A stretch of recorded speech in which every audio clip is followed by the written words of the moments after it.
আহ, তাহলে মন্ত্রী সব কাজ ঠিকঠাক ভাবে করে এসেছো, তাই তো? আগে মহারাজ, আমি কোন কাজটা ঠিকঠাক করে করি না আপনি বলুন। আমি শুধু আপনাকে ওই কোষাগার থেকে মোহর সরানোর কাজটাই খুব ভালোভাবে করতে দেখেছি মন্ত্রী মশাই। আর বাকি সব কাজে তো আপনি লবডঙ্কা। গোপাল, মুখ সামলে কথা বলো, হ্যাঁ? বেশি বাড়াবাড়ি করো না। কি বলতে চাইছেন মন্ত্রী মশাই? বাড়াবাড়ি করলে মারামারি হয়ে যাবে? আচ্ছা, হয়েছে হয়েছে, অনেক হয়েছে, সকলে এইবারে থামো। ঝগড়াঝাটি বন্ধ হোক, এমনিতেই খুব গরম। বলছি কি, যা গরম পড়েছে এইখানে তো থাকাটাই দায় হয়ে যাচ্ছে। উফ, আর যে পেরে উঠছি না। মনে হয় আপাতত এখান থেকে কদিনের জন্যে। মহারাজ, বাইরে রাজ্যের প্রজারা জড়ো হয়েছে, সকলে মিলে বিক্ষোভ করছে। একবার একবার শিগগির আসুন মহারাজ, নইলে সাংঘাতিক কিছু একটা ঘটে যাবে। কি হলো?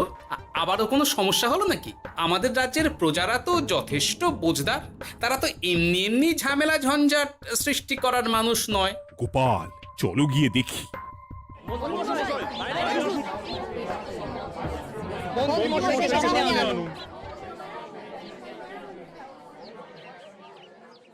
কি ব্যাপার, তোমাদের কি সমস্যা হয়েছে? এইভাবে বিক্ষোভ করছো কেন? মহারাজ, মন্ত্রী মশাইকে সামনে আনুন, তারপর বলছি কি হয়েছে না হয়েছে। সেরেছে। আরে, আমাকে ডাকছে কেন? আচ্ছা, বলছি তোমরা একটু শান্ত হও।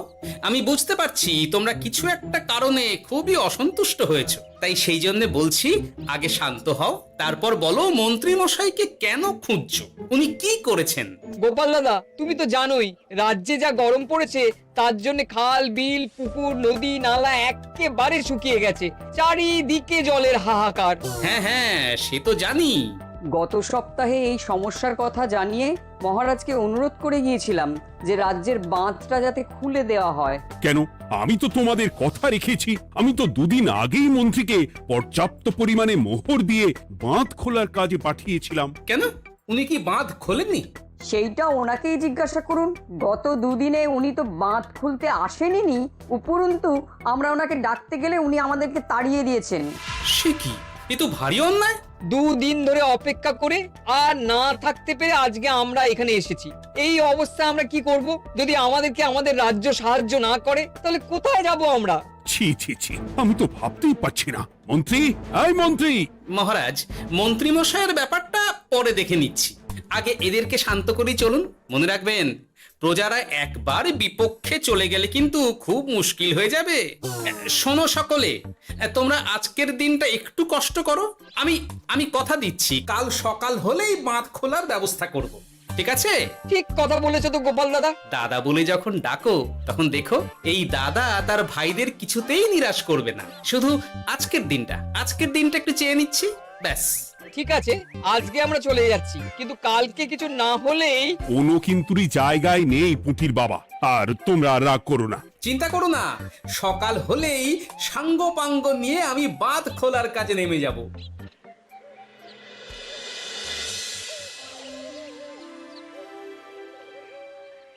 ছি ছি মন্ত্রী, তুমি এইভাবে আমায় মিথ্যে বললে। ভাবতেই পারছি না কি দরকার ছিল আমায় মিথ্যে আশ্বাস দিয়ে প্রজাদের সামনে নাক কান কাটার। মুখে কুলুপ কেন? উত্তর দাও। না মানে, আমার শরীরটা ঠিক ভালো ছিল না, তাই বাড়ি থেকে বেরোতে পারিনি। বলছি কি, শরীর খারাপ থাকলে রাজসভায় খবর দিতে পারতেন, আমরা কেউ দায়িত্বটা পালন করতাম, কি আছে? সমস্ত মোহরগুলো ত্যাগস্থ করে ঘাপটি মারলেন ঘরে। ছি ছি, জানাই আপনাকে ধিক্কার। সকলে মিলে করো প্রতিবাদের চিৎকার। মন্ত্রী মশাই, ছি ছি ছি ছি ছি ছি। মহারাজ, আপনি এক্ষুনি মন্ত্রী মশাইকে কদিনের জন্য সভা থেকে বহিষ্কৃত করুন। সে তো করবই, তবে তার আগে আমি চাই কালকে যখন বাঁধ খুলতে তোমরা নামবে, তখন সেই কাজে কোনো লোক নিয়োগ না করে মন্ত্রীকেই বাঁধ খুলতে নামাবে। মহারাজ, এ কেমন বিচার আপনার? আমি না রাজ্যের মন্ত্রী। মন্ত্রী না ষড়যন্ত্রী। হ্যাঁ, মন্ত্রী মশাই, তাহলে কালকের জন্য প্রস্তুত থাকুন। মহারাজের বাঁধ খোলার জন্য সকল মোহর তো আগেই আত্মসাৎ করেছেন, এবার শুধু কাজে নেমে পড়বেন, কেমন?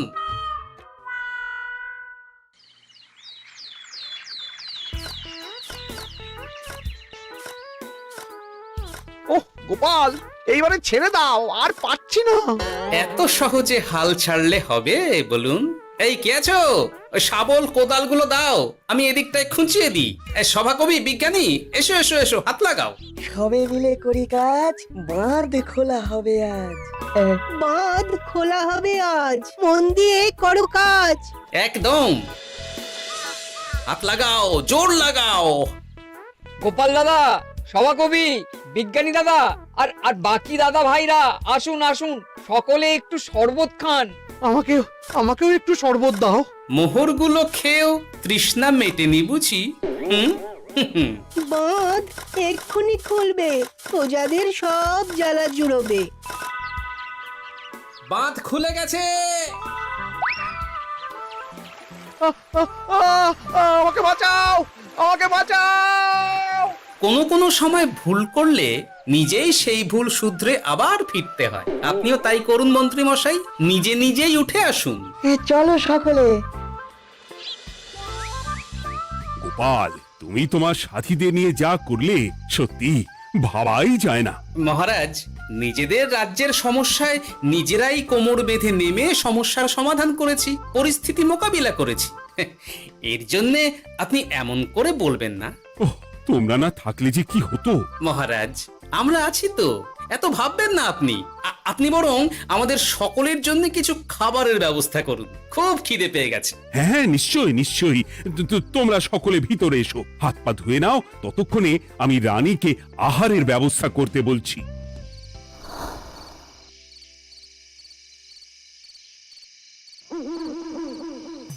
ওমা গো, ওমা বাঁচাও। কি শরীর খারাপ, তাই না লাগছে গো। একে গিন্নি, বাবারে, কি হয়েছেটা কি? ও, তুমি এইভাবে এখানে শুয়ে কাতরাচ্ছ কেন? বলি তুমি এসেছো? হ্যাঁ, এই তো আমি চলে এসেছি। কি হয়েছে গিন্নি? তোমার কোথায় কষ্ট হচ্ছে? গরমে হাঁসফাঁস করছি গো। পারছি না, রান্না করতে গিয়ে খুব বাজে অবস্থা হয়ে গেছে গো। এই থেকে এইখানে পড়ে পড়ে গড়াচ্ছি। ওহ, ঠিক আছে, আজ আর রান্না করতে হবে না গিন্নি, আমি রাজবাড়ি থেকে খেয়ে এসেছি। বাহ, নিজে খেয়ে এসেছো বলে আর রান্না করতে হবে না বলে দিলে? এদিকে রাত্রে আমি খাবো কি, সে খেয়াল আছে? হ্যাঁ হ্যাঁ, খেয়াল আছে, খেয়াল আছে। যাও, আমার জন্য রান্না চাপাও আর একটু জল দাও। দেখো, এত গরম পড়ে কৃষ্ণনগরের অবস্থা শোচনীয় হয়ে গেছে।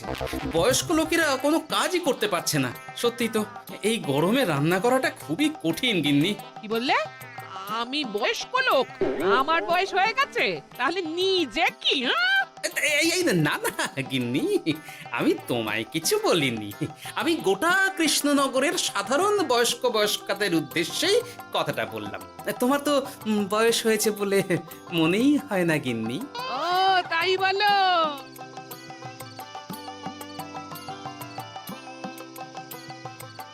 নাও গিন্নি, জল নাও। আজ না হয় আমি রান্না করব।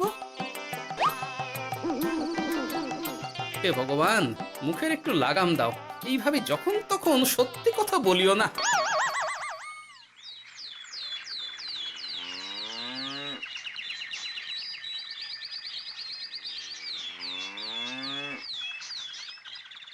গোপাল দাদা, ও গোপাল দাদা, একবারটি বাইরে এসো।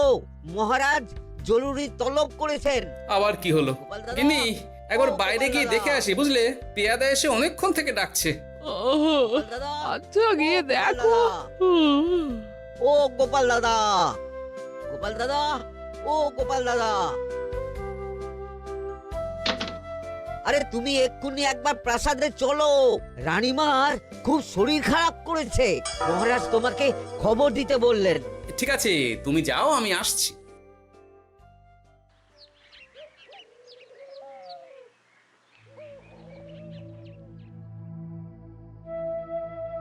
গোপাল, কি হবে বলো তো? রানী তো দুমদাম করে ব্যারামে পড়ে না। মহারাজ, ভয় পাবেন না, আমরা আছি তো। বৈদ্যকে পরীক্ষা করতে দিন, দেখি সে কি বলে। মহারাজ, অতিরিক্ত গরমের জন্য শরীরটা খারাপ হয়েছে। আসলে উনি এই তীব্র দাবদাহ নিতে পারেননি। তবে চিন্তা করবেন না মহারাজ, আমি বাড়ি গিয়ে এক ধরনের বিশেষ পথ্য পাঠিয়ে দিচ্ছি। রানীমা খেলেই সুস্থ হয়ে উঠবেন। মহারাজ নিজের কানেই তো শুনলেন, রানীমার তেমন গুরুতর কিছু হয়নি, চিন্তা করবেন না। বৈদ্যর ওষুধে উনি সেরে উঠবেন। যাওয়ার আগে একটা কথা বলে যাই, গরমের এই দাবদাহ কিন্তু আরো ভয়ঙ্কর হবে, তাই সকলে খুব সাবধানে থাকবেন। শরীর যাতে ঠান্ডা থাকে এমন হালকা পাতলা খাবার খাবেন। আসি, রাজসভায় দেখা হবে। মহারাজ, বৈদ্যমশাই কিন্তু এটা ঠিক বলেছেন, গরম আরো বাড়বে, তাই দুজনেই খুব সাবধানে থাকবেন, কেমন? গতকাল তো আমার গিন্নিও গরমের চোটে কুপোকাত হয়ে গেছিল, শেষমেশ আমাকে বাড়ি গিয়ে রান্না করতে হলো আর কি। ও বাবা, তাই নাকি? তাহলে তো খুবই চিন্তার ব্যাপার। আচ্ছা মহারাজ, আমি তাহলে এখন আসি, আবার রাজসভায় দেখা হবে। এই গরমে আর এখানে থাকতে পারছি না, বলছি কদিনের জন্য না একটু অন্য কোথাও গেলে হয় না গো? গিন্নি, এই গরমে ঘরেই থাকো, অন্য কোথাও যাওয়ার মোটে নাম করো না। বাইরে বেরোতে গিয়ে যদি কোনোভাবে গরম হাওয়া শরীরে লেগে যায় তাহলে বিপত্তির আর শেষ থাকবে না গিন্নি। কিন্তু এখানেও তো যা গরম পড়েছে, পচে গলে মরে যাই আর কি। উফ গিন্নি, দয়া করে এইসব বাজে কথা বলা বন্ধ করো তো, আমার আয়ুর থেকেও তোমার আয়ু দীর্ঘ হোক। বাহ, তুমি এসব কথা কোথা থেকে শিখলে গো? হুম? এই তো তোমার থেকে আর কি। গোপাল, গোপাল, রাজ্যের অবস্থা খুবই বেহাল। এই সবই আমাদের পোড়া কপাল। আরে সভা কবি, কি হয়েছে? তোমাকে দেখে তো মনে হচ্ছে তুমি কিছু... বিজ্ঞানী মহারাজ দুজনেই অজ্ঞান, ঘটি ঘটি জল ঢেলেও ফেরাতে পারেনি তাদের জ্ঞান। কি বলছো কি? তা তুমি এই ব্যাপারটা জানলে কি করে? গিয়েছিলাম একটু আগে বিজ্ঞানীর বাড়ি, গিয়ে দেখি লোকজনের ভিড় সারি সারি। সে কি? শুনলাম মহারাজ তাকে কিছু বলতে এসেছিলেন, তারপরে দুজনে বাইরে বেরিয়ে আসতেই অজ্ঞান হয়ে গেলেন। মহারাজ বিজ্ঞানীর বাড়ি গিয়েছিলেন, তাও আবার রানীমাকে ছেড়ে?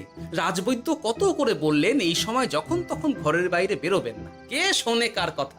আমার মনে হয় মহারাজ তেমন কোনো গুরুত্বপূর্ণ কিছু কথা বলতেই বিজ্ঞানীর বাড়ি গিয়েছিলেন। গরম কমানোর উপায় আলোচনা করতে হয় তো গিয়েছিলেন। আমাদের মহারাজ তো নিজের চোখেই দেখেছেন এই তীব্র গরমের চোটে রাজ্যের কি অবস্থা, কি অবস্থা। ঠিক বলেছো গিন্নি, আমার এই কথাটা তো মাথাতেই আসেনি। ধন্যবাদ গিন্নি, অসংখ্য ধন্যবাদ তোমায়। আমায় পরে ধন্যবাদ জানিও। হ্যাঁ, এখন আর দেরি না করে বৈদ্য মশাইকে সঙ্গে নিয়ে বিজ্ঞানী মশাইয়ের বাড়ি যাও। হ্যাঁ,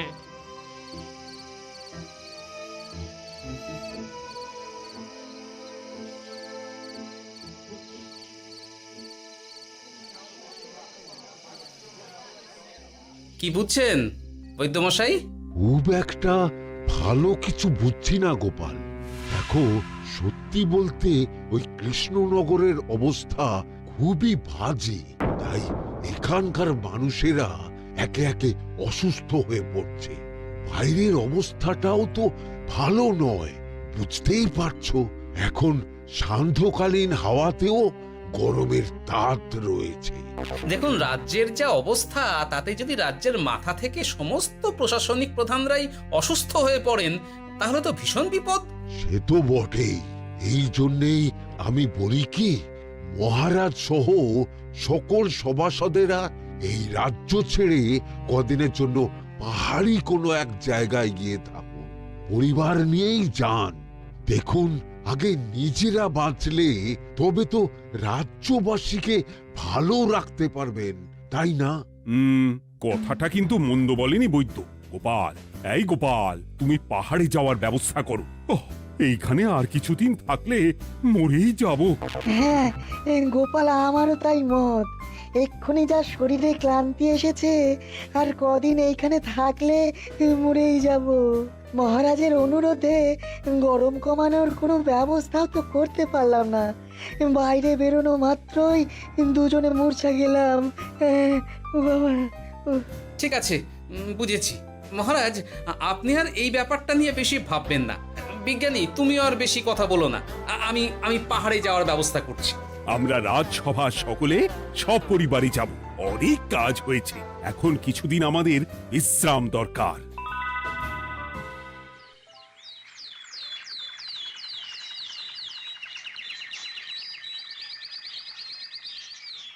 এ কি গোপাল, মন্ত্রীকেও তুমি আমাদের সঙ্গে নিয়ে যাচ্ছ?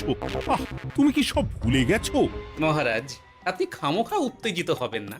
আপনার শরীরটা কিন্তু ভালো নেই। আর মহারাজ, আপনার রাজ্যে বাস করে আপনার থেকেই শিখেছি বিপদের দিনে পরম শত্রুকেও দূরে ঠেলতে নেই। গোপাল এটা ঠিক কথাই বলেছে। যতই হোক, উনি তো আমাদের মন্ত্রী, তাই এই বিপদের দিনে ওনাকে ফেলে যায় কি করে বলুন তো? সত্যি গোপাল, তোমার তুলনা নেই। ঠং, সবই নাম কেনার চেষ্টা।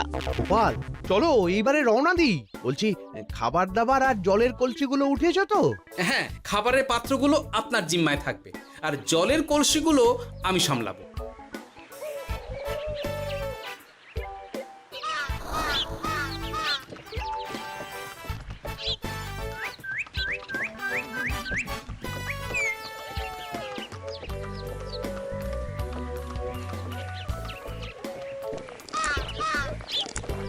কি গো, তুমি খাবার ছেড়ে শুধুই জল খাচ্ছ?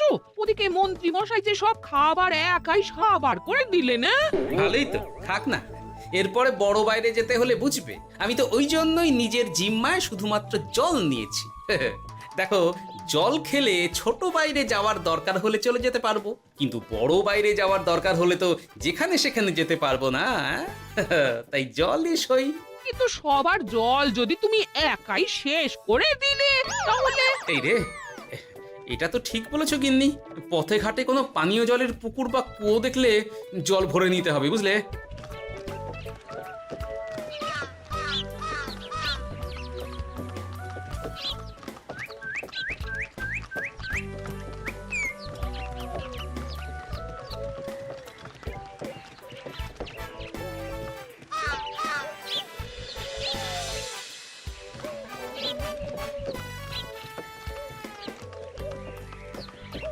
সকলে আসুন, দেখুন দেখুন, মহারাজ আবার মূর্ছা গিয়েছেন।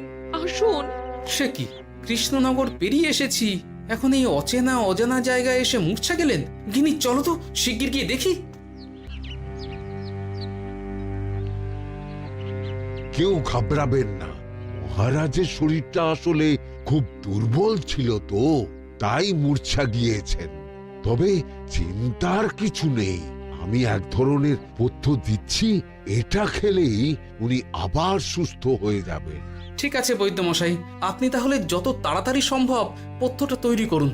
হ্যাঁ, আমার এই পথ্যটা তৈরি করার জন্যে একটু জলের প্রয়োজন। একটু জলের ব্যবস্থা করুন তো। এ মা, বলি গাড়িতে যে এক ফোঁটাও জল নেই গো, কি হবে? এই গোপাল, তুমি একাই সব জল খেয়ে বসে আছো? হ্যাঁ গোপাল, এখন এসব বাদ দাও, চলো একটু জলের ব্যবস্থা করি। হ্যাঁ, খানাখন্দ, খাল, বিল, নদী, সমুদ্র, যেখান থেকে পারো জল নিয়ে এসো। জল ছাড়া এই পথ্য বানানো অসম্ভব। গোপাল, কি করা যায় বলো? দাঁড়াও, আমি একটু ছোট বাইরে থেকে ঘুরে আসছি। হ্যাঁ, খুব জোরে বেগ আসছে, ত্যাগ না করতে পারলে বুদ্ধি খুলবে না।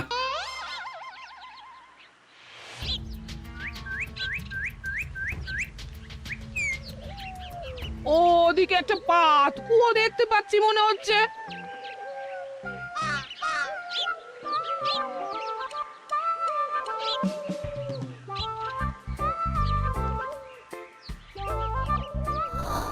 জল কোথা থেকে পাবো? তবে কি জলের অভাবে আজকে মহারাজ সুস্থ হতে পারবেন না? রানীমা, ব্যাকুল হবেন না, আমি আমি আছি তো। আমি থাকতে কিচ্ছু অঘটন ঘটবে না। সকলে শুনুন, বিশেষত মহিলাদের বলছি, আপনারা সকলে নিজেদের কাছে যত শাড়ি আছে সেই প্রত্যেকটা শাড়ি আমাকে দিন। আমি শাড়ি জুড়ে জুড়ে লম্বা রশ্মি বানাবো, তারপর সেই রশ্মিতে বালতি ঝুলিয়ে জল তুলব। দয়া করে কেউ দেরি করবেন না।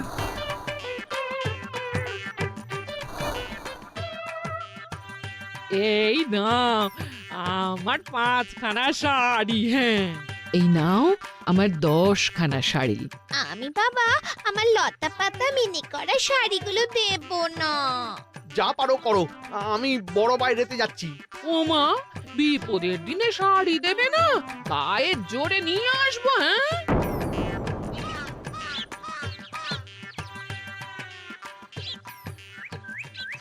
এ বাবা, এখনো কিছুটা কাপড় লাগবে তো। যা গভীর পাতকুয়া, সবার সব শাড়ি তো কাজে লাগিয়ে দিয়েছি, এখন কি হবে? আরে ওই তো কার একটা ঝোপের কাছে ধুতি পড়ে রয়েছে, যাই ওইটাই নিয়ে নি। এই গোপাল গোপাল, আরে করো কি ওটা তো আমার ধুতি। আরে আরে আমি এই ঝোপে বড় বাইরের জন্য এসেছি। আরে মন্ত্রী মশাই, বড় বাইরে করার সময় অযথা অন্যদিকে মন দেবেন না, তাহলে পেট সাফা হবে না।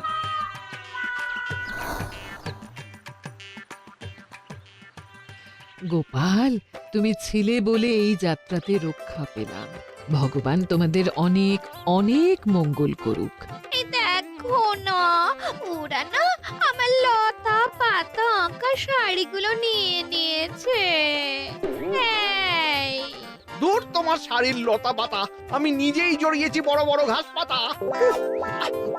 চুল করছে রে, দূর ছাতা। হাসির রাজা, জ্ঞানের রাজা, রসিক রাজা।